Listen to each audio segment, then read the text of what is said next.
बिस्मिल्लाहिर्रहमानिर्रहीम। अस्सलाम वालेकुम स्टूडेंट्स। एनालॉग इलेक्ट्रॉनिक्स में आज हमारा टॉपिक है astable multivibrator. Multivibrator का मतलब ऐसा सर्किट होता है जो कोई सी दो स्टेट्स के दरमियान क्या करता रहता है, वाइब्रेट करता रहता है या ऑसिलेट करता रहता है। अब वो दो स्टेट्स क्या होती हैं? आप जानते हैं कि बाईपोलर जंक्शन ट्रांजिस्टर जो है, जब आप उसको स्विच के तौर पे इस्तेमाल करते हैं तो उस वक़्त या तो वो कट ऑफ या वो सैचुरेशन रीजन में क्या करता है, ऑपरेट करता है। जो सैचुरेशन रीजन होता है उसमें कलेक्टर और एमीटर के दरमियान जो वोल्टेज होता है वो ऑलमोस्ट ज़ीरो के इक्वल होता है, और जो कट ऑफ सिचुएशन होती है उसमें कलेक्टर और एमीटर के दरमियान जो पोटेंशियल डिफरेंस होता है वो किसके बराबर होता है, VCC या सप्लाई वोल्टेज के बराबर होता है। तो इसको जो है वो लो स्टेट कहा जा सकता है, यानी यहाँ पर कलेक्टर के ऊपर वोल्टेज ज़ीरो आ रहा है, और इसको जो है वो हाई स्टेट कहा जा सकता है। तो ये दो स्टेट्स हैं, लो स्टेट और हाई स्टेट। डिजिटल इलेक्ट्रॉनिक्स में इनकी बहुत ज़्यादा एप्लीकेशन होती हैं, वहाँ पर ये टाइमिंग सर्किट्स में जो है वो इस्तेमाल होते हैं। अब ये तो है मल्टी वाइब्रेटर की definition. What is this A stable? A stable का मतलब है जो स्टेबल हो ही ना, यानी स्टेबल के पहले क्या लग गया है, ए का वर्ड लग गया। Just like periodic. पीरियोडिक का मतलब है जो अपने आप को एक फिक्स्ड इंटरवल के बाद क्या करते हैं, जो चीज़ रिपीट करती है। तो एक वर्ड होता है ए पीरियोडिक। तो ए का मतलब है जब पीरियोडिक किसी एक यानी मैनी वर्ड से पहले जो है वो ए लग जाए तो इसका मतलब है कि ये इसका बिल्कुल नफ़ी हो गई, ऑपोजिट हो गया। तो पीरियोडिक मीन्स जो अपने आप को रिपीट करे। ए पीरियोडिक का मतलब है जो फिक्स्ड इंटरवल के बाद अपने आप को रिपीट ना करे। तो ए स्टेबल, इसका मतलब है कि ये स्टेबल है ही नहीं। इसके अंदर दो स्टेट्स होंगी और दोनों स्टेट को कौन सी स्टेट कहा जाएगा, उनको कहा जाएगा क्वेसी स्टेबल स्टेट। क्वेसी का मतलब होता है हाफ, यानी जो थोड़ी सी देर के लिए क्या रहे, स्टेबल रहे, ठीक है, और उसके बाद जो है वो दूसरी सिचुएशन में चले जाए, ठीक है। यानी जैसे आप जानते हैं पेंडुलम की मोशन क्या होती है कि एक पेंडुलम अगर फ्रीली वाइब्रेट कर रहा है तो कभी वो एक्सट्रीम पोजीशन की तरफ जाता है, कभी वो मीन पोजीशन की तरफ जाता है। तो इसका मतलब है उसकी जो एक्सट्रीम पोजीशन है वो भी क्वेसी स्टेबल है और मीन पोजीशन है वो भी क्वेसी स्टेबल है, क्योंकि वो इन दोनों स्टेट्स में जो है वो क्या करता है, ज़्यादा देर तक जो है वो अपने आप को नहीं रख पाता, इसलिए उसको क्वेसी स्टेबल स्टेट जो है वो कहा जाता है, ठीक है। तो अब ए स्टेबल मल्टी वाइब्रेटर में भी ऐसा होगा कि कोई भी स्टेट जो है वो स्टेबल नहीं रहेगी और ये बार बार कभी सैचुरेशन में जाएगा, कभी कट ऑफ में जाएगा, ठीक है। और सर्किट की कॉन्फ़िगरेशन ही ऐसी है कि वो ऑटोमेटिकली इसको जो है वो कट ऑफ में ले जाएगी, ऑटोमेटिकली ही इसको क्या में ले जाएगी, सैचुरेशन में ले जाएगी। अब इस सर्किट को देखें, इसमें दो BJT लगे हुए हैं, ये Q1, इसको आपने क्या कह दिया, Q2। फ़र्ज़ कर लेते हैं इसका जो बीटा है उसको मैंने बीटा 1 कह दिया, इसका बीटा जो है वो क्या कर दिया, बीटा 2। हम अज्यूम करते हैं कि हमने एक ही चिप के ऊपर, यानी सिलिकॉन की एक ही चिप लेके उसके ऊपर ये दोनों ट्रांजिस्टर जो है वो बनाए हैं। तो बीटा 1 अप्रॉक्सीमेटली बीटा 2 के बराबर होगा। लेकिन दुनिया में अगर आप फ़र्ज़ करें हमारे पास एक छोटी सी चिप है ये सिलिकॉन की, जिसका लेंथ भी 2 सेंटीमीटर है और विड्थ भी 2 सेंटीमीटर है, तो इस चिप के ऊपर आप बिलियन ट्रांजिस्टर लगा सकते हैं, कई यानी अरब जो है वो ट्रांजिस्टर लग सकते हैं। लेकिन उनमें से कोई से दो ट्रांजिस्टर ऐसे नहीं होंगे जिनका बीटा एग्जैक्टली इक्वल होगा। बीटा अप्रॉक्सीमेटली इक्वल तो हो सकता है, लेकिन उनके दरमियान हमेशा क्या होगा, डिफरेंस होगा। उस बीमारी को बीटा मिस मैचिंग कहा जाता है, यानी बीटा आपस में मैच नहीं करता, मिस मैच जो है उसे कहा जाता है। तो इसका मतलब है जिसका बीटा ज़्यादा होगा वो फास्ट होगा, जिसका बीटा कम होगा वो थोड़ा सा स्लो होगा। अब देखें आपने क्या किया कि दोनों के एमीटर्स को क्या कर दिया, ग्राउंड कर दिया। इसका मतलब है ये कौन सी कॉन्फ़िगरेशन है, ये कॉमन एमीटर कॉन्फ़िगरेशन है। कलेक्टर्स और पावर सप्लाई के दरमियान जो है वो आपने रेजिस्टेंस लगा दिया RC1, Q2 के साथ जो लगाया उसको RC2 कह दिया। Q2 की बेस के साथ आपने एक रजिस्टर लगाया जो पावर सप्लाई के थ्रू एक्चुअली में बेस एमीटर जंक्शन को फॉरवर्ड बायस करने की कोशिश करेगा, ये R2, और इसी की बेस और कलेक्टर के दरमियान एक कैपेसिटर लगा दी, इसको आपने C2 कह दिया। इस तरह यहाँ पर Q1 की बेस के ऊपर एक तो आपने रजिस्टर लगा दिया जो पावर सप्लाई के ज़रिए इसको बेस एमीटर को फॉरवर्ड बायस करेगा, और Q2 का कलेक्टर और Q1 के बेस के दरमियान आपने C1 लगा दिया। तो अब आप क्या करें, इस सर्किट की वर्किंग देखें। जैसे ही आप इस सर्किट को ऑन करेंगे, जैसे ही ऑन करेंगे उस वक़्त कोई एक ट्रांजिस्टर सैचुरेशन में चला जाएगा और दूसरा कट ऑफ में रह जाएगा। क्यों? बीटा मिस मैच की वजह से। जो फास्ट होगा वो सैचुरेशन में चला जाएगा, जो स्लो होगा वो कट ऑफ में चला जाएगा। तो मैं अज्यूम करता हूँ कि जैसे ही मैंने सर्किट को ऑन किया है उस वक़्त जो Q1 है वो चला गया है सैचुरेशन में, और Q2 जो है वो कहाँ पर रह गया है, वो रह गया है कट ऑफ में। तो ये आपके पास जो है वो सिचुएशन हमारे सामने जो है वो बन गई। ठीक है, अब हम क्या काम करते हैं, यहाँ पर ग्राफ बना लेते हैं। ग्राफ ये बनाते हैं कि Q1 का जो कलेक्टर है उसके ऊपर किस तरह का वोल्टेज आ रहा होगा, और Q2 का जो कलेक्टर है उसके ऊपर किस तरह का वोल्टेज जो है वो आ रहा होगा। Q1 सैचुरेशन में है, ये Q1 सैचुरेशन में है। सैचुरेशन में अभी हमने कहा कलेक्टर और मीटर के दरमियान जो पोटेंशियल डिफरेंस होता है वो ज़ीरो, इसका मतलब है Q1 जो है वो voltage zero. Q2 cut off में है, कट ऑफ में होने का मतलब है इसके कलेक्टर और मीटर के दरमियान जो वोल्टेज होगा वो VCC के बराबर होगा। VCC का मतलब है यहाँ पर जो है वो हाई है, तो इसका मतलब है एक पे वोल्टेज ज़ीरो और एक के ऊपर वोल्टेज जो है वो मैक्सिमम, और वो किसके बराबर है, VCC के बराबर है। ये आपके पास जो है सिचुएशन बन गई। अब देखें Q1 आपने कहा सैचुरेशन में है, इसका मतलब है Q1 का जो कलेक्टर है यहाँ पर वोल्टेज कितना है, ज़ीरो। जब यहाँ पर वोल्टेज ज़ीरो है तो इस कैपेसिटर की लेफ़्ट साइड पे वोल्टेज है लो, राइट साइड पे ज़रा चेक करें। ये राइट साइड जो है कनेक्टेड है पावर सप्लाई के साथ, तो इसका मतलब है एक साइड पे पोटेंशियल हाई है, एक साइड पे पोटेंशियल लो है। तो जब पोटेंशियल डिफरेंस होता है तो उस वक्त तो करंट फ्लो करता है। इसका मतलब है कि इस R2 में से करंट निकल के C2 की जानिब जाएगा। तो इसका मतलब ये हुआ। अब एक सवाल बचे जो मिस कर जाते हैं, नहीं पूछते, वो ये है कि देखें करंट तो इस जब R2 में से होके जब इधर पहुंचेगा, यहाँ पर तो दो रास्ते हैं, या तो C2 को चार्ज करे या इस Q2 की जानिब जाए। लेकिन हम तो बात कर चुके हैं कि Q2 कट ऑफ में है। कट ऑफ में होने का मतलब है कि इसका तो बेस एमीटर जंक्शन वैसे ही रिवर्स बाइस है, तो इधर तो करंट जा ही नहीं सकता। तो करंट किधर जाएगा, C2 की जानिब जाएगा और C2 को चार्ज करेगा। इसका मतलब है कि ये इस साइड पे जाना शुरू हो जाएगा, इस तरह से करंट। जब करंट इस साइड पे जाएगा, कलेक्टर कैपेसिटर की ये वाली प्लेट पॉजिटिव हो जाएगी और ये वाली प्लेट क्या हो जाएगी, नेगेटिव हो जाएगी। तो इसका मतलब है कैपेसिटर चार्ज होना शुरू हो जाएगा। तो इसका मतलब ये हुआ कि जैसे ही आपने स्विच ऑन किया Q1 सैचुरेशन में, Q2 कहाँ पर, कट ऑफ में। अब होगा क्या, C2 जो है वो क्या होना शुरू हो गया है, C2 चार्ज होना शुरू हो गया है। चार्ज होता होता क्या सिचुएशन आएगी कि C2 के ऊपर जो पोटेंशियल डिफरेंस है वो किसके बराबर हो जाएगा, 0.7 वोल्ट। इसका मतलब ये हुआ कि ये वाला जो C2 की ये लेफ़्ट राइट वाली प्लेट है, ये वाली, इस प्लेट पे पोटेंशियल डिफरेंस बढ़ता बढ़ता बढ़ता कितना हो जाएगा, 0.7। अब ये जो टर्मिनल है ये तो कनेक्टेड है इस Q2 के बेस के साथ। तो अगर यहाँ पर 0.7 हो गया तो इसका मतलब है Q2 की बेस पे 0.7 वोल्ट आ गया, और जैसे ही Q2 की बेस पे 0.7 वोल्ट आया, Q2 जो है वो कट ऑफ से निकल जाएगा, और Q2 कट ऑफ से निकल के कहाँ पर चला जाएगा, सैचुरेशन में। और जैसे ही कोई चीज़ सैचुरेशन में जाती है उसके कलेक्टर मीटर पे वोल्टेज कितना हो जाता है, ज़ीरो। तो इसका मतलब है Q2 जिसके कलेक्टर मीटर पे पहले वोल्टेज VCC था क्योंकि वो कट ऑफ में था, अब वो सैचुरेशन में चला गया एकदम से। तो जैसे ही वो सैचुरेशन में गया उसका वोल्टेज जो है वो डिक्रीज़ करके 0 वोल्ट के ऊपर जो है वो आ गया।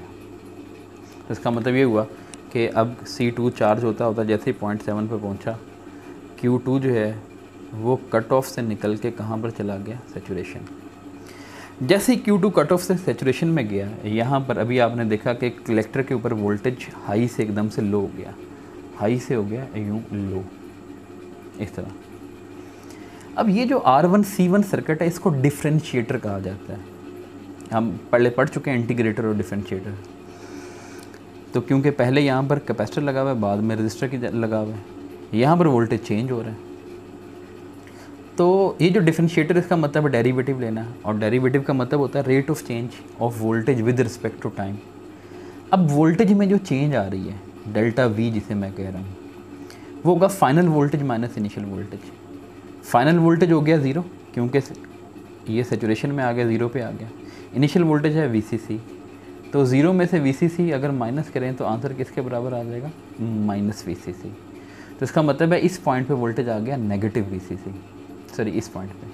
जब इस पॉइंट पे माइनस VCC आएगा तो वो माइनस VCC जैसे ही पहुंचेगा इस Q1 की बेस पे, तो माइनस VCC तो 0.7 से कम होता है, तो इसका मतलब है वो Q1 को अब सेचुरेशन से निकालेगा और सेचुरेशन से निकाल के कट ऑफ में ले जाएगा। इसका मतलब है Q1 जो है, जो पहले सेचुरेशन में था यहाँ पर, अब वो कहाँ पर चला गया, कट ऑफ में चला गया। इसका मतलब है सेचुरेशन में उसके कलेक्टर के ऊपर वोल्टेज जो था वो ज़ीरो था क्योंकि वो सेचुरेशन में था, अब वो इंक्रीज़ करके कहाँ पर चला गया है, VCC की जानिब चला गया। तो इसका मतलब ये हुआ कि दोनों ने अपनी स्टेट्स को रिवर्स कर लिया। जो पहले लो स्टेट में था वो हाई में चला गया, जो पहले हाई स्टेट में था वो लो में चला गया। अब अगर यहाँ पर वोल्टेज नेगेटिव हो गया है, किसके बराबर हो गया, माइनस VCC। यहाँ पर वोल्टेज कितना है, ज़ीरो। तो आप अभी भी देख रहे हैं कि R1 के ऊपर जो है हाई वोल्टेज है, यहाँ पर लो वोल्टेज है। अब कौन सा कैपेसिटर चार्ज होगा, अब कैपेसिटर C1 चार्ज होगा। तो इसका मतलब ये हुआ कि अब क्या होगा कि इधर से करंट यूँ आएगा और कैपेसिटर को यूँ चार्ज करना शुरू कर देगा। अब कैपेसिटर की लेफ़्ट साइड पे पहले वोल्टेज है माइनस VCC, ये माइनस VCC से आहिस्ता आहिस्ता आहिस्ता बढ़ता बढ़ता ज़ीरो की तरफ पहुँचेगा, फिर ज़ीरो से बढ़ता बढ़ता कहाँ पर पहुँचेगा, 0.7 पे। जैसे ही ये 0.7 पे पहुँचा तो वही 0.7 Q1 की बेस पे आया।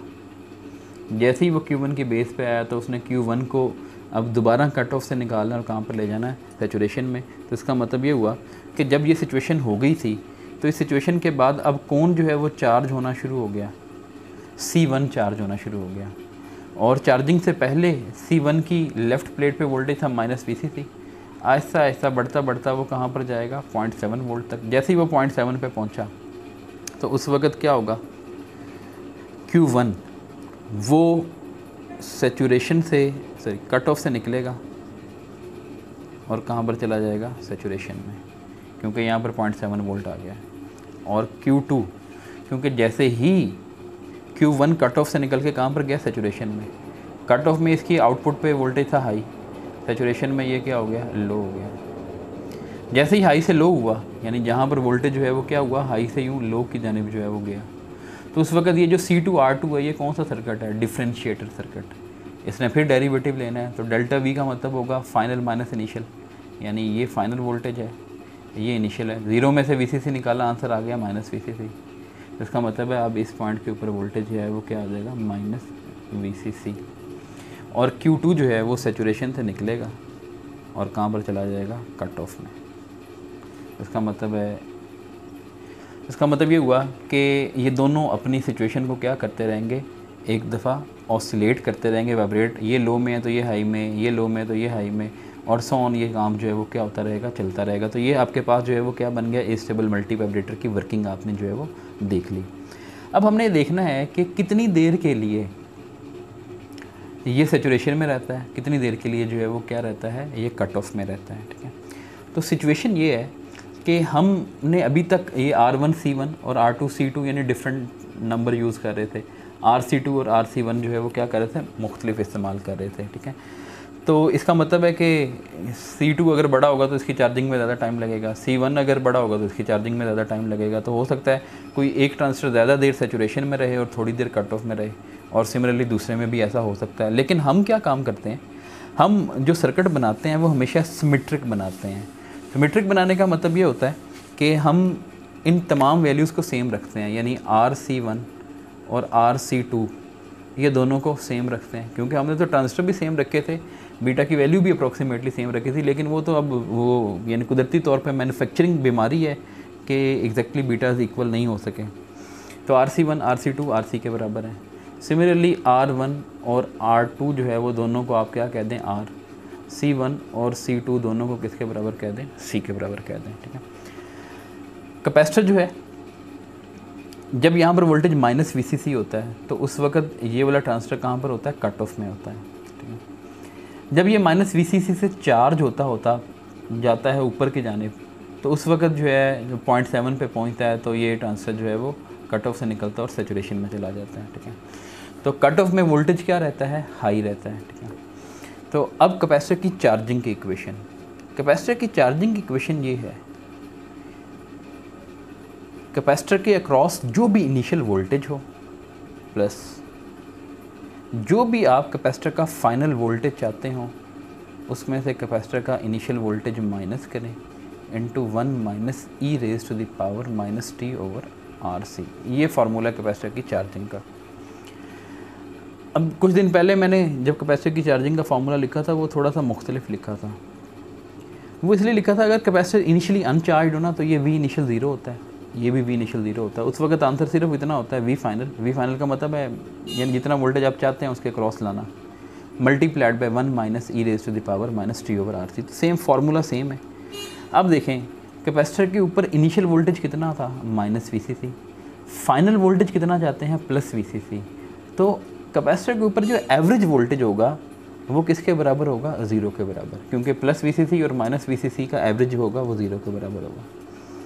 इनिशियल वोल्टेज किसके बराबर है, इनिशियल वोल्टेज है minus V C C. Final voltage आप किसके बराबर चाहते हैं, आप चाहते हैं वी सी सी के बराबर। तो आप वी सी सी में से इनिशियल वोल्टेज है माइनस वी सी सी, वो निकाल दें, 1 minus T over R C. ये minus V C C left side पे आ गया तो प्लस वी सी सी हो गया। ये माइनस माइनस प्लस हो गया, माइनस माइनस प्लस होने का मतलब ये किसके बराबर हो गया, 2 वी सी सी, और ब्रैकेट में आया 1 minus e raise to the power t over R C. यानी ये वो दौरानी है जिस दौरान में कैपेसिटर C2 चार्ज हो रहा है। और C2 चार्ज होने का मतलब है इस दौरान में ये जो Q2 है ये कट ऑफ में है और Q1 जो है वो कहाँ पर है, सेचुरेशन में। और सेचुरेशन में होने का मतलब इसमें से करंट पास कर रहा है, इसलिए मैं इसको लिख रहा हूँ ये ऑन है। यानी ये वो दौरानी है जिस दौरानी में Q1 जो है वो ऑन है। VCC को VCC से कैंसिल कर दें, 2 को इधर डिवाइड कर दें तो ये बन जाएगा 1/2। मैं इसको 0.5 लिख लेता हूँ और ये आपके पास सिचुएशन। ये 0.5 को इधर 1 में से ला के माइनस करें तो राइट हैंड साइड पे आ जाएगा 0.5, लेफ्ट हैंड साइड पे आ जाएगा ये माइनस ई उधर जाके प्लस हो जाएगा तो ये आ जाएगा t on over R C. दोनों साइड पे नेचुरल लॉगरिथम ले लें। 0.5 का नेचुरल लॉगरिथम लिया तो किसके बराबर आ गया, माइनस 0.693। ई का नेचुरल लॉगरिथम कैंसिल हो जाता है तो सिर्फ बचेगा t on over R C. Minus minus से कैंसिल हो गया तो टी ऑन किसके बराबर आया, 0.693 इंटू आर सी। ये वो दौरानिया है जिस दौरानिया में जो Q1 है वो क्या रहता है, सेचुरेशन में रहता है, यानी ऑन रहता है। जब ये दौरानिया मुकम्मल हो जाएगा तो उस वक्त Q1 कहाँ पर चला जाएगा, कट ऑफ में चला जाएगा। अब जब Q1 कट ऑफ में चला जाएगा तो उस वक्त किसकी चार्जिंग स्टार्ट हो जाएगी, उस वक्त C2 की चार्जिंग स्टार्ट हो जाएगी, सॉरी C1 की चार्जिंग स्टार्ट हो जाएगी। तो जब C1 की चार्जिंग स्टार्ट होगी तो उस वक्त जो है उस दौरानिए में ये ऑफ़ रहेगा तो उसको कहा जाएगा टी ऑफ। तो उसको मालूम करने का तरीकाकार सेम यही होगा, बस यहाँ पर टी ऑन की जगह क्या आ जाएगा, टी ऑफ आ जाएगा, क्योंकि हमारे केस में तो R1 भी R के बराबर है, R2 भी R के बराबर है, C1 और C2 भी C के बराबर हैं। तो इसका मतलब है ऑफ टाइम भी किसके बराबर आ जाएगा, 0.693 RC। जब इन दोनों टाइम्स को आप ऐड कर लेते हैं तो वो क्या बन जाता है, टोटल टाइम पीरियड बन जाता है। तो इन दोनों को जब आप ऐड करेंगे तो बन जाएगा 1/386 इंटू RC। और जो फ्रिक्वेंसी इसकी मालूम करेंगे 1/T 1/1.386 इंटू RC, और ये 0.72 ओवर RC के बराबर आएगा। इसका मतलब है जो एक्सटर्नल कंपोनेंट आप यहाँ पर लगा रहे हैं R और C की, वो आपको बताएंगे कि हमें कितनी फ्रिक्वेंसी का इस तरह का सिग्नल जो है वो मिलेगा। तो बस फ़र्क ये होगा कि एक अगर सिग्नल ऐसा है तो दूसरा सिग्नल बिल्कुल इसके क्या होगा, ऑपोजिट होगा। तो एक अगर लो से हाई जा रहा है तो दूसरा हाई से जो है वो लो की जानिब जो है वो जाएगा। तो ये एस्टेबल मल्टी वाइब्रेटर की वर्किंग, और वर्किंग के अलावा इसकी जो अंडरस्टैंडिंग हमने डेवलप कर ली कि वर्किंग कैसे करता है। नेक्स्ट जो इसका स्टेप है वो है स्पेसिफिकेशन, जो हमें गिवन होंगी क्वेश्चन में कि आपने मोनोस्टेबल मल्टी वाइब्रेटर डिज़ाइन करना है तो किन स्पेसिफिकेशन के तहत डिज़ाइन करना है, ठीक है। और उसका डिज़ाइन है तो f = 100 हर्ट्ज़, यानी फ्रीक्वेंसी 100 हर्ट्ज़ दे दी गई, और फ्रीक्वेंसी 100 हो तो टाइम पीरियड 10 मिली सेकेंड बनता है, यानी आप फ्रीक्वेंसी का रेसिप्रोकल ले लें तो वो टाइम पीरियड आ जाता है। Duty cycle 50%। ड्यूटी साइकिल 50% का मतलब है कि 50% ऑफ द टाइम ये ऑन रहेगा और 50% ऑफ द टाइम ये ऑफ़ रहेगा। यानी जो हमारे पास एक कंप्लीट साइकिल यहाँ पर बनता है ऑन और ऑफ़ वाला, यानी ये सैचुरेशन में और कट ऑफ में, तो इक्वल टाइम के लिए सैचुरेशन में रहेगा और उतने ही ड्यूरेशन के लिए ये कहाँ पर रहेगा, कट ऑफ में रहेगा। तो इट मीन्स कि टोटल टाइम पीरियड का हाफ़ जो है, यानी 10 मिली सेकेंड का हाफ़ कर लें, 5 मिली सेकेंड ये ऑन रहेगा और 5 मिली सेकेंड ऑफ रहेगा। Saturation current 20 milliampere. Collector to emitter saturation voltage जो है वो 0.3 वोल्ट, जो कि आप जानते हैं कि मैक्सिमम 0.3 वोल्ट होता है। और VCC 9 वोल्ट ही जो है वो मैं यहाँ पर जो है वो अज्यूम कर रहा हूँ और उसके तहत जो है हम इसको बनाएंगे। और जो ट्रांजिस्टर हम इस्तेमाल करेंगे, हम उनका बीटा जो है वो 100 अज्यूम कर लें। इसको बीटा 1 कहा हुआ है, इसको वैसे हमने बीटा 2 कहा हुआ है, लेकिन ये अप्रॉक्सीमेटली सेम होते हैं, स्लाइटली डिफरेंट हैं। इसलिए जो है, क्योंकि हमने ट्रांजिस्टर तो दोनों सेम ही मॉडल के जो है इस्तेमाल करने हैं, तो बीटा जो है वो क्या करेंगे, 100 जो है वो आप इस्तेमाल करेंगे। अब आप सबसे पहले देखें कि अगर मैंने RC की वैल्यू जो है वो मालूम करनी है, वो मैं कहाँ से मालूम करूँगा, ये आउटपुट लूप से। ये आउटपुट लूप जो है वो देखें स्टार्ट होती है VCC से, फिर RC है और फिर VCE है। अब हमने ट्रांजिस्टर को या तो कट ऑफ में ऑपरेट करना है या सैचुरेशन में ऑपरेट करना है। तो कट ऑफ में तो वो हमेशा उस वक्त चला जाएगा जब बेस के ऊपर वोल्टेज 0.7 से कम होगा। सैचुरेशन में जाने के लिए उसको जो है वो क्या चाहिए, एक सैचुरेशन करंट चाहिए। 20 मिली एम्पेयर हमारे पास स्पेसिफिकेशन में गिवन है। तो VCC ये दो हिस्सों में ड्रॉप हो रहा है, एक है ICRC प्लस VCE, लेकिन हम चाहते हैं कि ये इजीली सैचुरेशन में चला जाए, तो यहाँ पर भी आप सैचुरेशन और यहाँ पर भी आप सैचुरेशन इस्तेमाल कर लें। तो अब आप यहाँ से आप RC की वैल्यू निकाल लेंगे, वो होगी VCC minus VCE saturation divided by RC। अब VCC किसके बराबर होता है, ये 9, VCE saturation 0.3 divided by, sorry ये IC सैचुरेशन आना चाहिए था यहाँ पर, IC सैचुरेशन जो कि 20 मिली एम्पेयर है, लेकिन मैं उसको एम्पेयर में कन्वर्ट कर लेता हूँ 0.03। तो जब आप इसको डिवाइड करेंगे तो ये आएगा 435 ओम। अब ये जो 435 ओम है, आप इसको देखें कि ये 435 ओम का रजिस्टर तो हमारे पास लैब में होता नहीं है, लेकिन 470 ओम का रजिस्टर ज़रूर मौजूद होता है। तो आप उसके करीब करीब जो 470 ओम है वो इस्तेमाल कर लें। यानी थोड़ा सा रजिस्टर बड़ा रखेंगे तो सैचुरेशन करंट अब 20 नहीं रहेगा, 20 से थोड़ा कम हो जाएगा, 18-19 के करीब जो है वो आ जाएगा। आप उसको जो है वो इस्तेमाल कर सकते हैं। दूसरा, ये जो बेस पे रेजिस्टेंस लगी हुई है RB, ये भी RB इसको मैंने कह दिया है। वैसे अभी हमने डिज़ाइन में इसको R कहा हुआ था, यानी R1 = R2 = R, तो आप इसको RB कह दें। ठीक है, इस RB की वैल्यू जो है वो आपको चाहिए। अगर आपने ट्रांजिस्टर को सैचुरेशन में लेके जाना है, तो सैचुरेशन में लेके जाने के लिए आपको जो बेस करंट उसको देना पड़ेगा, वो होगा IB मिनिमम, और वो किसके बराबर होगा, IC saturation divided by beta DC। ये हमने जब ट्रांजिस्टर को एक नॉट गेट के तौर पे इस्तेमाल किया, तो उस वक्त हमने देखा था कि ट्रांजिस्टर को अगर आप सैचुरेट करना चाहते हैं तो मिनिमम इतना करंट आपको उसकी बेस में दाखिल करना पड़ेगा। लेकिन आप इसकी पहले वैल्यू निकाल लें, 20 मिली एम्पेयर डिवाइडेड बाय 100, तो ये आंसर आ गया 0.2 मिली एम्पेयर। ठीक है, लेकिन मैंने उस वक्त भी आपको कहा था कि आप हमेशा इससे ज़्यादा करंट उसकी बेस में इंजेक्ट करें, ताकि इंश्योर हो जाए कि ट्रांजिस्टर जो है वो सैचुरेशन में रहता है। यहाँ पर मैं जो IB की वैल्यू इस्तेमाल करूँगा, वो इस IB मिनिमम के मुकाबले में एटलीस्ट 10 टाइम जो है वो क्या करूँगा, ज़्यादा इस्तेमाल करूँगा। 10 को 0.2 से मल्टीप्लाई कर लें, 2 मिली एम्पेयर। अब ज़रा जैसे हमने आउटपुट वाले जो साइड है उसके ऊपर जो है वो आपने ये इक्वेशन जो है वो इस्तेमाल की, सेम यही वाला काम जो है वो हम करेंगे इनपुट लूप पे। इनपुट पे देखें ज़रा, ये VCC, उसके बाद RB के बाद बेस एमीटर जंक्शन। तो इसका मतलब है कि अगर इनपुट के ऊपर ये इक्वेशन अप्लाई करें तो ये आएगा VCC = IB RB, वो वाला वोल्टेज जो बेस रजिस्टर पे ड्रॉप हो रहा है, प्लस VBE। यहाँ से आप RB की वैल्यू जो है वो निकाल सकते हैं। तो RB की वैल्यू किसके बराबर आ गई, VCC minus VBE over IB।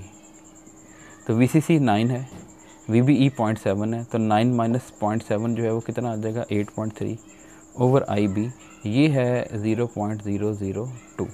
यहाँ से आपके पास जो आंसर आएगा वो आएगा 4150 ओम, यानी 4.15 किलो ओम।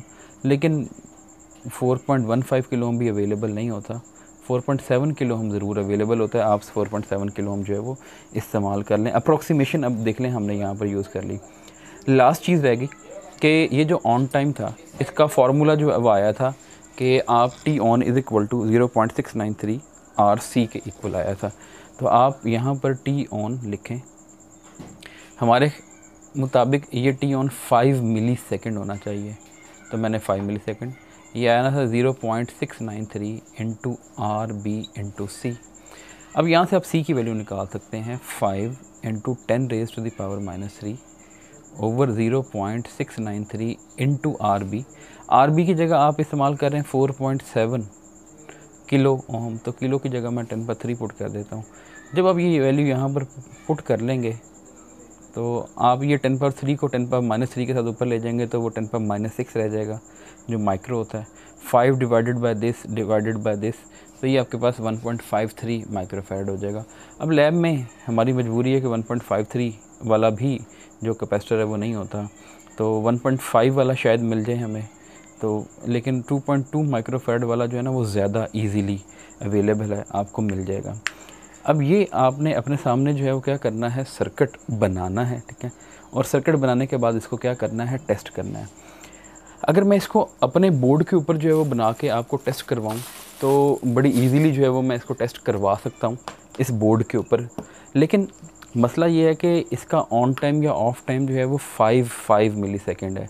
अब 5 मिली सेकेंड इतना जो है वो ज़्यादा टाइम नहीं है कि हमारी आँख जो है उसको स्पॉट कर सके। मसलन मैं बना तो दूंगा, एलईडी भी लगा दूंगा यहाँ पर आउटपुट्स के ऊपर, वो एलईडी इतनी तेज़ी से ऑन ऑफ होगी कि आपकी आंख को ऐसे लगेगा कि ये कंटिन्यूसली ऑन ही है, क्योंकि हमारी जो आंख है वो 166 या 170 मिली सेकेंड के लिए अगर कोई चीज़ ऑन हो, यानी 1 सेकेंड के 5वें या 6ठे हिस्से के लिए अगर वो ऑन हो या ऑफ़ हो, यानी इतनी स्लोली वो ब्लिंक कर रही है, तो आप उसको बड़ी इजीली देख सकते हैं।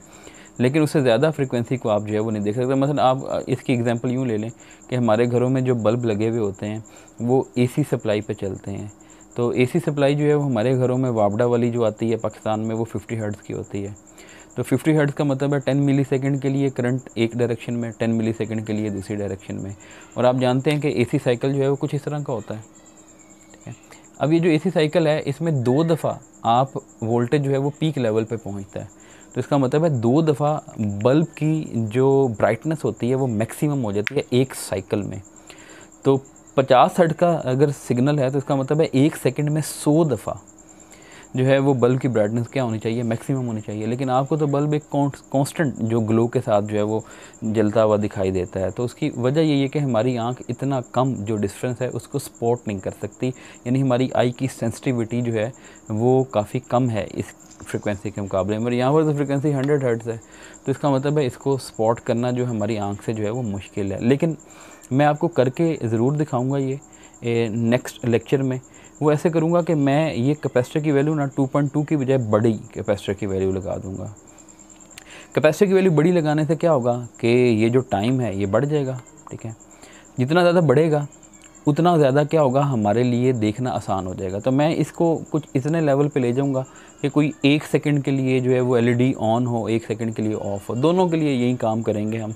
तो फिर सिचुएशन ऐसी होगी कि आप जो है वो देख पाएंगे कि वाकई ही जो हमारा ये जो डिज़ाइन है ये इस डिज़ाइन से मिलता है।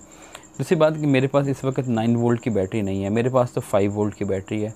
तो मैं ये जो वैल्यूज़ हैं इनको 5 वोल्ट के लिहाज से कैलकुलेट करके आपको यहाँ पर लगा के ज़रूर दिखाऊँगा।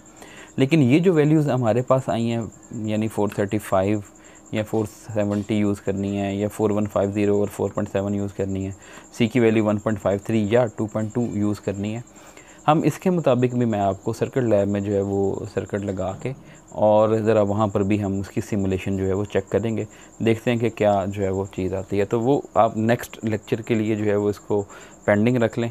तो फ़िलहाल जो है वो ये डिज़ाइन जो है वो कर लें और नेक्स्ट लेक्चर में इंशाल्लाह जो है उसकी बाकी तमाम स्पेसिफिकेशन को मैं आपको दिखा दूँगा, प्रैक्टिकली भी और स्टिमुलेट करके भी, ठीक है। तो अपना ख्याल रखिएगा। अल्लाह हाफिज़।